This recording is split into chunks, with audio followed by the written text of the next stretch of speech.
เต้นกับสาวระบงเลย บังเต้นเอาแม่บอยสบายดีพี่น้องเสียงลาวสาวพุดในต่างแดดมื้อนี้สาวพุดเฮานะมื้อนี้สาวพุดเฮาได้มาออกแข่งงานแบ่งสถานที่เฮ็ดพาดีงานตักบาตรฝั่งเมืองแดงไปข้างน้ำกันเด้อพ่อแม่คนแก่จงอยู่ดีมีแหง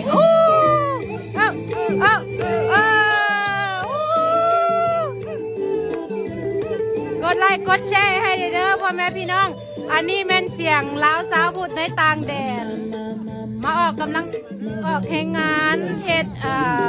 สถานที่นี่เห็นบ่พวดมาลีทีม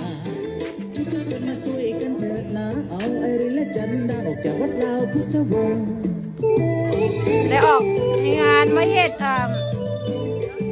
สถานที่ปีใหม่ลาวต่อไปก็แม่นวัดลาวพุทธวงศ์เนาะแต่ว่าเพิ่นเป็นเดี๋ยวนี้วัดลาวพุทธวงศ์กับเป็นของมีวัดเป็นของเจ้าของวัดหันได้กายมีเจ้าของแล้ว เพราะว่าเพิ่นบ่ให้สาวพุทธเข้าวัดเพราะว่าวัดเจ้าของวัดว่าวัดนี่มันเป็นของเป็นสมบัติของคนแล้วบ่แม่นสมบัติของสาวพุทธเพิ่นก็เลยบ่ให้เข้าพวกเขาได้มาเฮ็ดสถานที่จัดงานอยู่ใกล้ๆกันนี่เนาะไปต่อหน้านั่นเป็นวัดลาวพุทธวงศ์มานี่กับแมนงานมาจัดงานสถานที่จัดงานเนาะเราผิดเราถือขอโทษขออภัย เพิ่นสิเฮ็ดพักคิงต่อไปพูนพักคิงจอดบอนจอดรถแล้วก็สิมีบอนตัวนี้มันบอนฟ้อนลำวงแล้วก็ต่อไปหันบอนรถจอดอยู่หันเพิ่นกับสิเฮ็ดบอนตักบาตร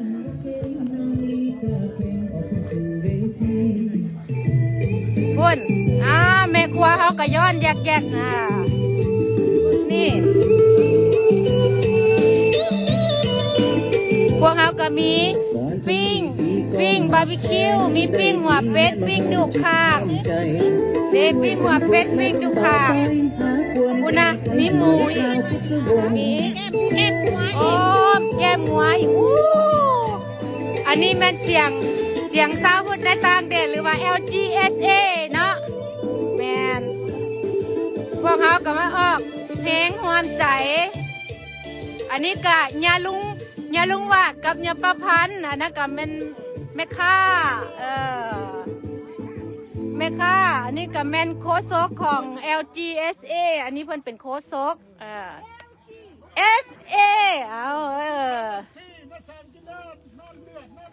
คุณอาเพิ่นโคศกเขาก็จับ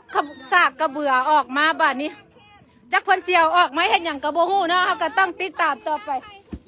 เขากี้ท้าใครก็มีหลายมื้อนี่คึกคืนหลายบ่โคศกเพิ่นอันนี้ข้าวปุ้นเกาหลีโอเคปิ้งข้าวกี้ก็มีบางกี้นี่แม่น่ะโคศกเพิ่นจับสากกระเบือออกมาคือว่าเพิ่นเสียวมาวัดหัวไผ่ซันดอกพุ่นอันนี้กับอยู่อเมริกานี่บ่ได้อึดข้าวเมากินเด้อพ่อแม่พี่น้องน้าหาก็ซื้อ100 เอเกอร์ไปบางกี้นี่100 เอเกอร์ได้สิว่า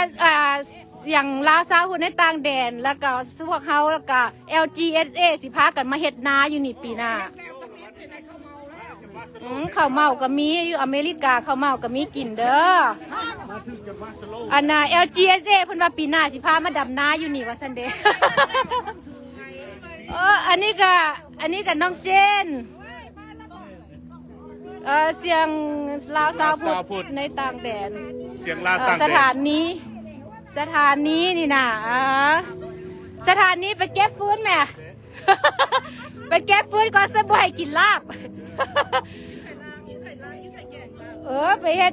เก็บฟื้นแล้วเพิ่นว่าบ่เก็บไผบ่เก็บฟื้นบ่ได้กินลาบเพิ่นว่าอันนี้มันข้าวจีท้าไข่มีปิ้งแก้มอย่าลุงวาด น้องเจนมาแล้วเด้อนี่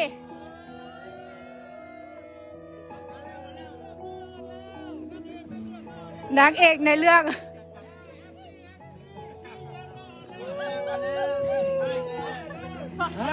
จับถ่ายรูป จับถ่ายรูปจับถ่ายรูปไปถ่ายรูปจับ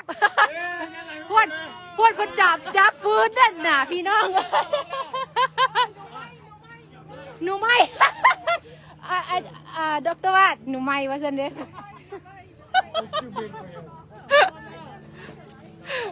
สองนกเอ้ย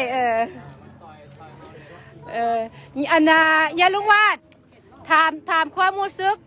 มีความปราบปลื้มใจเนี่ยที่หน้านี่สิได้มีบุญปีใหม่นี่ไม่ก็มีความรู้สึกลูกหลานลำอื่นกันเป็นพวก LGC เฮานี่กุ้มลุ่มหักแท่ง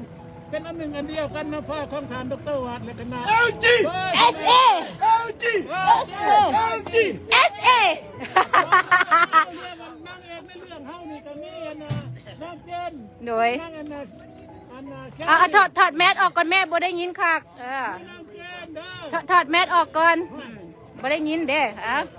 พี่นางเจนเฮาพี่น้ำในเลือดแล้วก็ โดย แครี่ โดย นางเจนนี่คือแม่อีสตูซีนแล้ว โดย แล้ว โดย มาออกรายการฉะนั้นขอเชิญเนี่ยตีพี่น้องบอกว่าถ้าเกิดไปเล่นนิวยอร์กหรือว่าโอไฮโอมารวมมิตรทุกคนพี่น้องเฮา โดย เดี๋ยวนี้พวกเฮากำลังจัดสถานที่บอนที่ทำบุญแล้วก็บอนสะพานน้ำมงบอนข้าพเจ้ายืนนี่ก็เป็นเขตบอนลำมงเลยบอนสถานที่ โดย ขอฝากต้นเชิญชวนเนี่ยตีพี่น้องทั้งหลายเดี๋ยวมาโหกันเพราะว่ากำลังจัดตั้งอยู่เดือนนี้ขอเชิญเด้อมาทุกคนที่มารวมกัน โดย เป็นอันหนึ่งอันเดียวพอปีใหม่ปีหนึ่งมีเท่านึง แมนแมน ก็ขอบคุณใจเพราะว่ายังไงกำลังเห็นเนี่ยชุชมอยู่แค่ โดย นี้ นวลแคลี่เพิ่นว่าน่านเห็นบ่ ขณะเอเจฮักมานางเจนเมย์อีซูซี แม่อีซูซีก็มาเนี่ยลุงคามก็มาทีมงานนั่นเฮาน่ะเสียงลาวซาพูดแต่ทีมงานมื้อแรงเพิ่นก็สิออกแล้วมื้อแรงนี่ฮะโอ้โทวู้พูดบ่แม่นของย่อยเด้อบ๊ายบายพ่อแม่บ๊ายบายสบายดีมาแม่เอ้ยบักมวนๆหนึ่งพูดนะโอ้ hi Mr. Harry hi มันก็ขับรถให้พูดว้าวสบายดีกดไลค์กดแชร์เด้อจังใดก็ขอเชิญชวนพ่อแม่พี่น้องมื้อวันเสาร์มาพากันมาตักบาตรเฮ็ดบุญสามัคคีน้ำกันแล้วก็พวกเขาก็มีลำวงสามัคคีมันไผ่อยากฟ้อนน้ำยาลุงคามก็ได้ย่อฟ้อนน้ำยาลุงว่าก็ได้ฟ้อนน้ำดร.วาดก็ได้ นี่รอบสาวดอนว่าซันเดย์คันดนตรีฟ้อนคันเป็นไผ่สิฟ้อนน้ำดร.วาดรอบหนึ่ง40 ดอน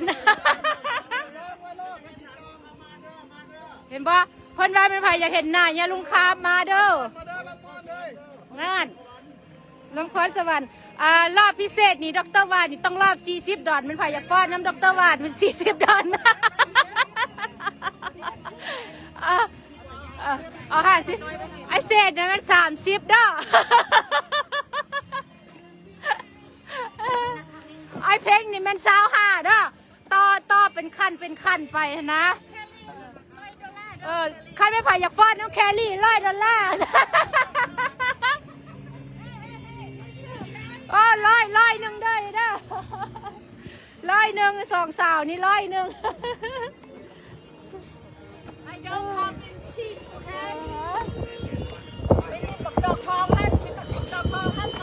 บักดอกทอง2 ดอนมาซันเดย์สเตียวไรแต่It's a still like that มันว่ะสิละพวกเฮาคนลาวน้ำกันกับหวมแห้งหวมจิตหวมใจกันเนาะดร.วาดเนาะหักแพงสามัคคีกันเด้บางกี้นี้ฟื้นก่อนบักใหญ่เจ้าอันค่อยอันมันก็แล้วเด้แม่นบ่แม่หลักคันเฮาบ่หวมมือกันเฮาเฮ็ดอยู่ผู้เดียวมันก็บ่แล้วเป็นจักเทื่ออันบ่ฮะ ยังไงเขาก็ต้องมาห่วมแห้งห่วมใจกัน ตลาดตลาด พิเศษ50เด้อผู้นี้รอบนึง50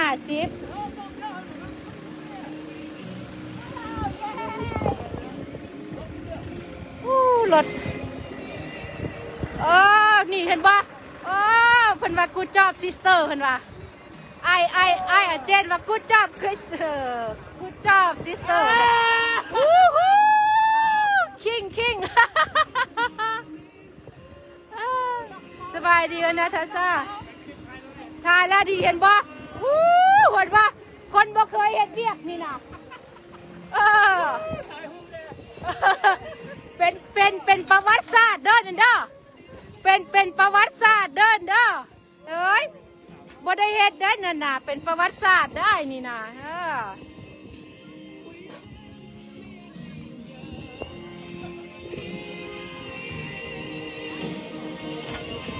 ไอ้มอน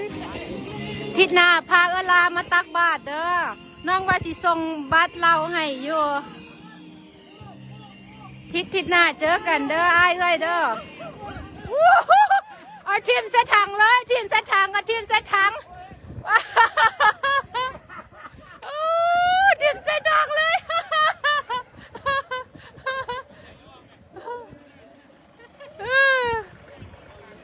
มันก็มวนจังซี่แหละ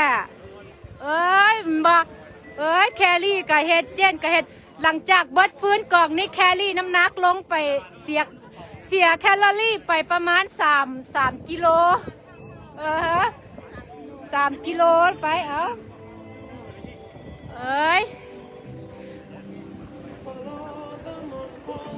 เสียดายว่าแสงใหญ่มากว่าได้ที่เห็นป่ะทีมงานเขากระไรได้นี่น่ะเห็นบ่นี่ใกล้สิแล้วละเด้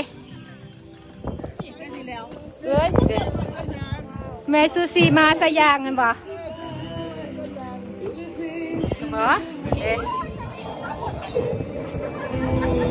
พามาเบิงอีกบาทหนึ่งนี่ก็แม่นฝ่ายแม่ครัวเขามาเมื่อกี้นี่ตอนทำอีกก็ให้มาเห็นแล้วเนาะนี่อันนี้แม่นฝ่ายแม่ครัวเขาเพิ่นอันนี้ฝ่ายปิ้งอันนี้ฝ่ายต่ำเด้ออันนี้แม่นโอ้มาก็แสงใหญ่มาโอ้มือแรงบ่ฮู้ว่าเพิ่นสิไปต่อใส่เพราะว่าไอ้ลำแก้วคือยังบ่เห็นเนาะเด้โอ้แต่งให้เจ้าทีก่อนบ่นี่ให้เจ้าทีเจ้าทานกินก่อนแล้วจังแม่นนั่นน่ะคนเฮากินพุ่นน่ะเอาหัวเป็ดให้เพิ่นแห่นแด่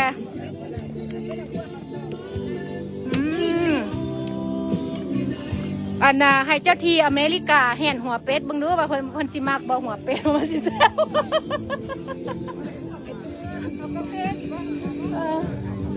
เอาอันให้เจ้าทีออกเวียก2 โมงก็แสงใหญ่ว่าออกเวียก2 โมงเพิ่นสิมาทันบ่2 โมงทันบ่เสียแต่นี่หาคำหวะอันนี้เป็นของเจ้าที่เจ้าฐานเพิ่นบ่ให้เพิ่นตื่นบ่ให้เพิ่นตกใจ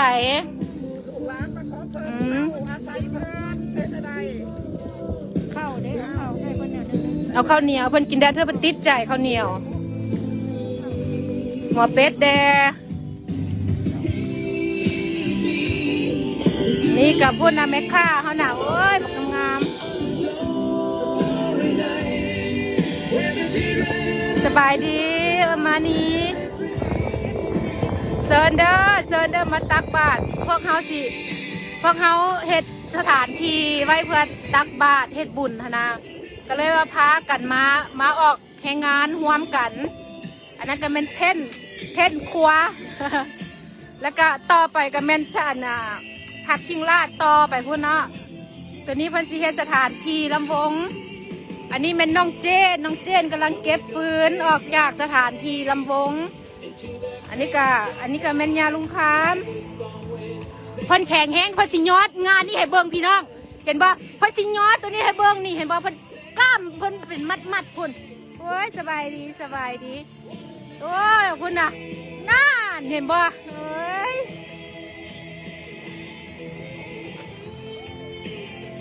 ทีมงานเฮามือวันเสาร์สิทายไล่ให้เบิงคักๆเนาะมื้อนี้มันกะอากาศดีแต่ว่ามีลมมีแดดเป็นบางข้างคาวต่อไปอีกทางไปหันกับเป็นวัดลาวพุทธวงศ์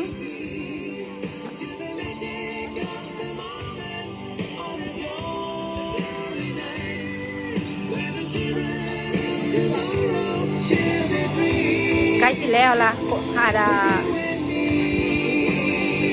แสงใหญ่ว่า2:00 ทันบ่มาเลยเด้อเห็นว่าทัน2:00 ทัน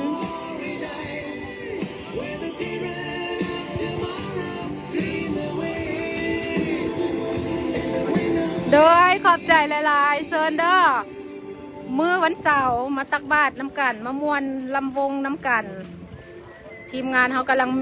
จัดแจงสถานที่ไอมอนมาเด้อมอนเด้อพาเวลามาเด้อมามวนมาตักบาตรน้ำกันอู้ตัวนั้นยังไงใหญ่ต้นใหญ่พูนา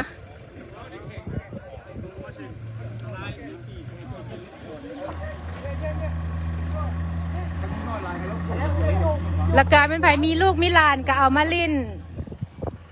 เพราะว่ามีบอลลิ้นให้ลิ้นนี่ก็ลูกหลานบ่อยากลิ้นของลิ้นเด็กน้อยก็เต้นน้ำก็ได้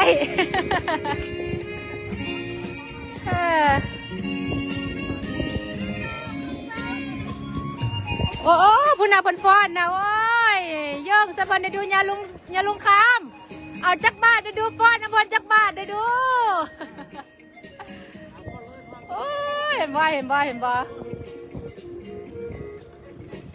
เพื่อน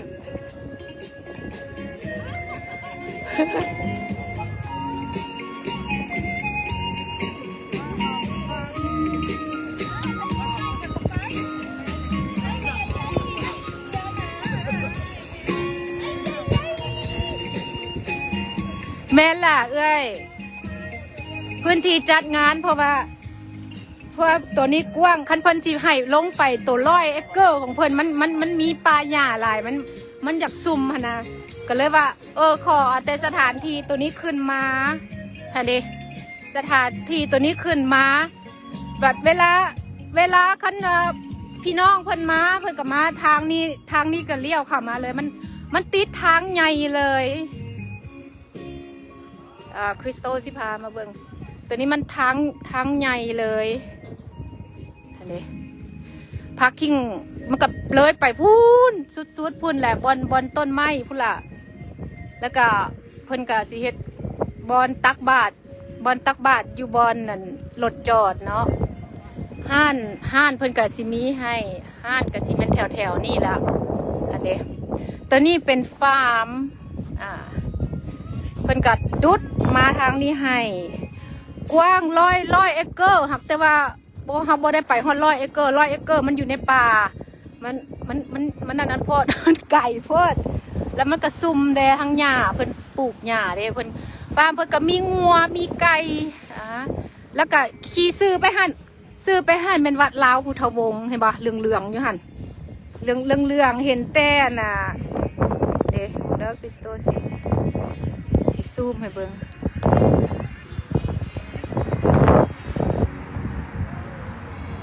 ซูมบ่ได้เด้เห็นบ่หันเด้อันน่ะบอนสีไข่หาอันนั้นมันวัดลาวแล้วก็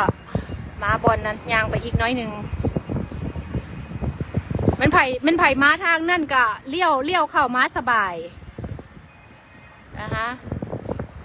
เลี้ยวเข้ามาทางนั้นมันก็สบาย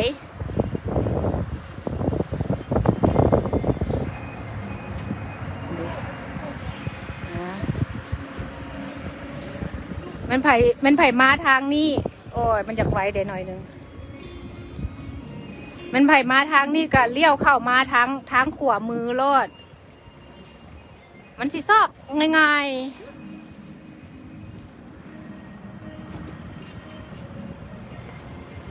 เด้ก็คันว่ามันน่ะปีใหม่มันราบลื่นดีเพิ่นก็สิเลยใส่จุลายโฟเลย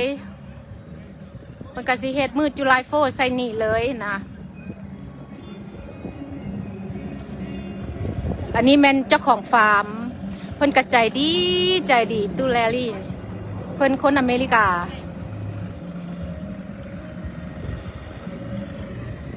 เพิ่นเป็นคนอเมริกาใจนิสัยดีแฟรลี่เพิ่นกระแปงพักขิงลาดให้เพิ่นกระดุดเพิ่นมีรถเพิ่นกระดุดออกไปอีกเพิ่นกระดุดออกไปตืมให้อีก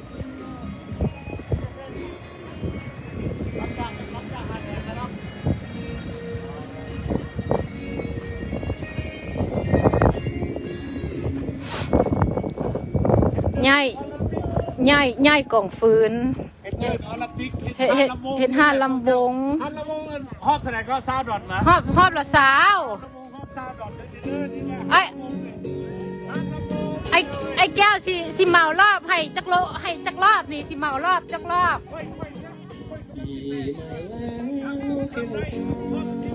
โอ้ยเพิ่นรอบเพิ่นสิเอาแต่$10เพิ่นว่าฮะเพิ่นสิเอาแต่$10เพิ่น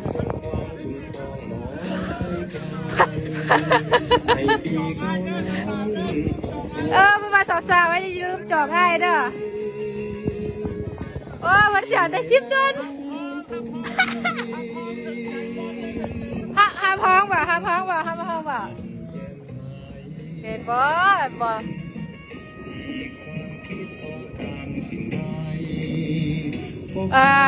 ทีมงานเขาบ่ได้อึดได้อยู่บ่ได้อึดได้ขาดแนวกินข้าวจี้ใครอยากกินข้าวจี้ท้าใครก็มีใส่กรอกเลือดก็มีอันนี้ของอัทุนีบ่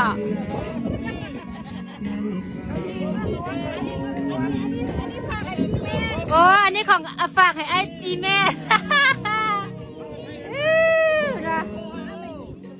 นะลีนปิ้งลีนก็มีนะอันนี้ของไอ้ทุย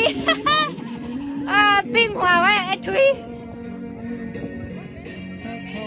มันไผ่ดาวกับปิ้งไฟได้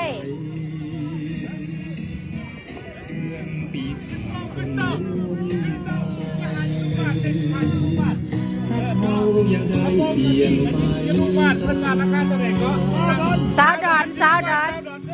รถเลือกได้สาวดอนแล้วลดราคาแล้วว่ะแล้วลดราคาแล้วบ่มีค่าแล้วว่ะแล้วบ่มีค่าแล้วได้$10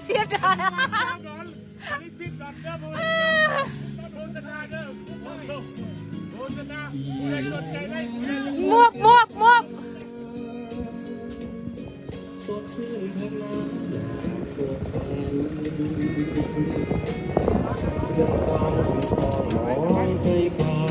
ใกล้สิแล้วเลยเด้เพิ่นน่ะ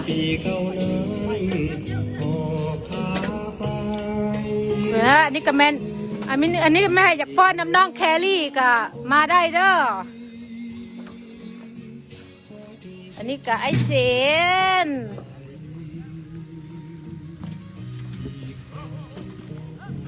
กว้างดีเปิด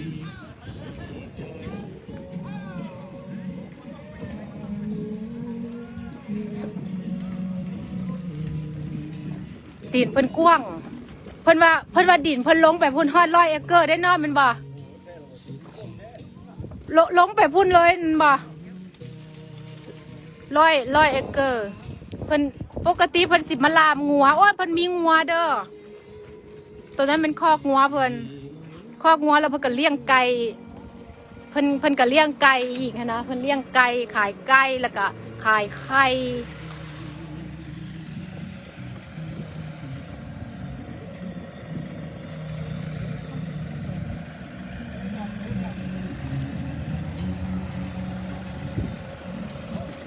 ทีมงานเฮากับแข่งขัน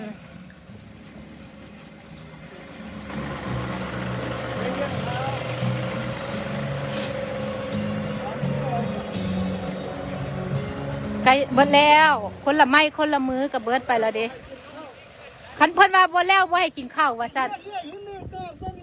เอาซองน้องเอื้อยบ่สิเอาไผดีแม่นบ่บ่มื้อนั้นต้องมีเพลงได้มีเพลงสองน้องเอื้อยบ่ยาลุงคำเอื้อยก็งามแม่นบ่น้องก็งามสิหักไผดีว่าเด้เลือกเอาเลยไผสิจองก็ได้ โอ้ยไผสิจองละมาเด้อแม่นบ่คือคริสโตนะจับตะกล้องแล้วก็ฝอยบ่ฝอยกระดา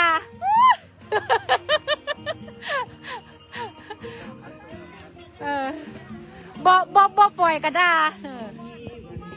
นัมเบอร์วันบ่ตะกี้บ่กับบ่อยากด่าดอกแต่มันก็จำเป็นได้ด่าเด้บ่ได้ด่าเว้าให้ซื่อๆคันด่าแฮงกว่านี้อีกมันบ่ตะวันบ่ได้ด่าเขาสั่งสอนไปซื่อๆคุณน่ะเพิ่นฟ้อนโอ้ยดาวฟ้อนเพิ่นห้าวเพิ่นห้าวหลายเพิ่นว่าเพิ่นฟ้อนใส่หัวเป็ดเพิ่นว่าเพิ่นฟ้อนใส่หัวเป็ดเขากี้เมืองหลวงพระบางเพิ่นว่ามาเด้อเพิ่นว่าเอิ้นพี่น้องโอคาลาโฮมาเด้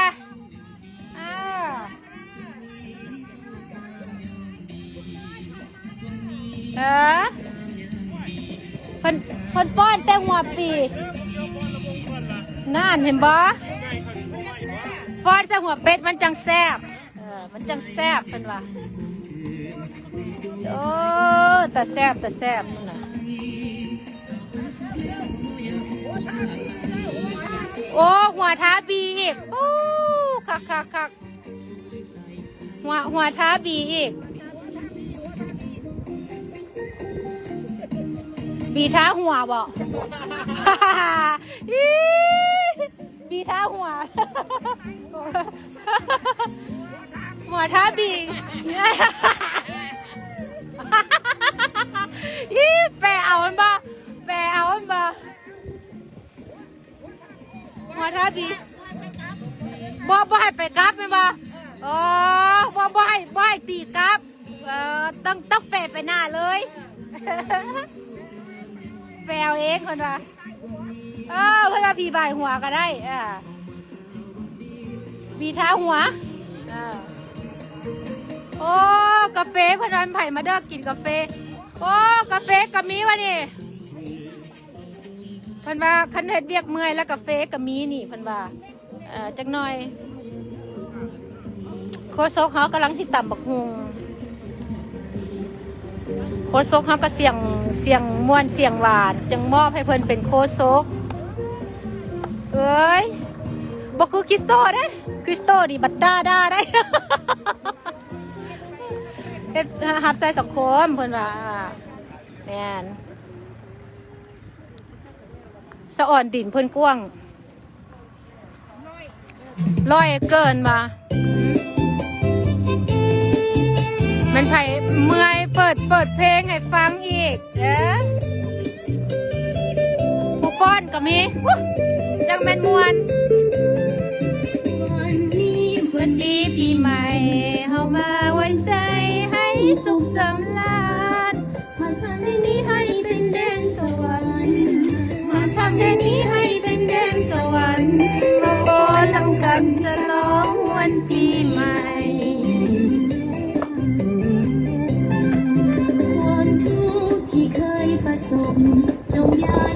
โอเคคริสโตสีซอยเพิ่นก่อนเด้อบัดนี้จังหน่อยสีไล่ให้เบิ่งอีกเนาะโอเคขอบใจน้ำพี่น้องเข้ามาเบิ่งเด้อห้ามแพงกันเด้อขอบใจหลายๆ